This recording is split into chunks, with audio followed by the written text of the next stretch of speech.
Hello football coaches and football players, my name is Football Coach Allen and today I'm going to show you the different zone defenses that you can use in 7-on-7 flag football. Let's get down to the clipboard and let's check these out. So these are all in blocking leagues. Now first, what we're going to be having is player 7. He is the one who's going to try and get around player 5 and get, obviously, the quarterback. Next, we're going to be having player 5, actually all three of these players jumping back 5 yards, and they're going to be guarding their zones. Now, if you don't already know, in a zone defense, you're guarding an area and not an individual player. So what that means is, let's say we have player 7 who comes up and cuts this way. What's going to be happening is player 2, he's going to be coming over. Player 4 is going to be following him up. Unless there's multiple players in his zone, then he's going to be guarding between those two players. When 7 comes up, player 2 is going to be guarding him. And then when he jumps over to player 3's zone, what's going to be happening there now is player 3 is guarding him. So you're going to be sharing the responsibilities of each player as long as they're in your zone. So in this zone defense, we're going to be having player 1, 3, and 2 guard deep.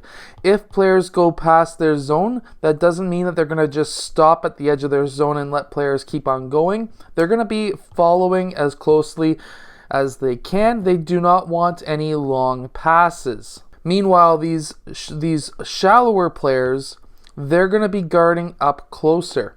Now, this is a great defense to run. It covers pretty much most of the field. Now, if you're going up against a team that does not do many long passes, then you might want to run a defense called a 1-4-2. What that basically means is player 7 goes after the ball, and we're going to be having 4 players up top, or at least up along the line of scrimmage, and we're going to be having them pop back roughly 5 yards and guarding their individual zones. Meanwhile, players 1 and 2 farther back, they're going to be covering a lot larger of an area of the field, but if you're playing up against a team that does not do many long passes or cannot do many long passes, this defense is a great option for your team. Now, almost the complete opposite, this next zone is called the 3-4. And what this basically prevents is any long passes. So if you go up against a team that does a lot of long passes,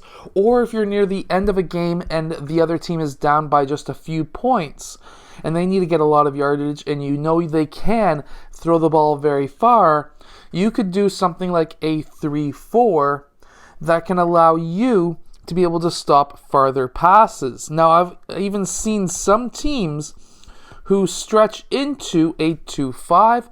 I would not recommend that because you can get a lot of close passes happening. However, some coaches have. Now, from there, a 3-4 is usually a great option to use. Now, another option that I have seen as well is the 1-2-4.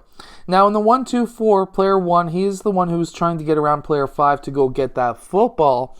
But then we have players 5 and 7 guarding up close.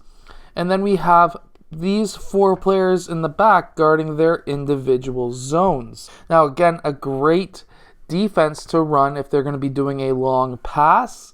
And also gives you the option to be able to pressure the quarterback to make him have a mistake, which is great to do near the end of the game. Now, I hope that you have enjoyed today's video. If you have, hit that like button, subscribe. I will see you guys in our next video, and I hope that these zone defenses can help your team win more games.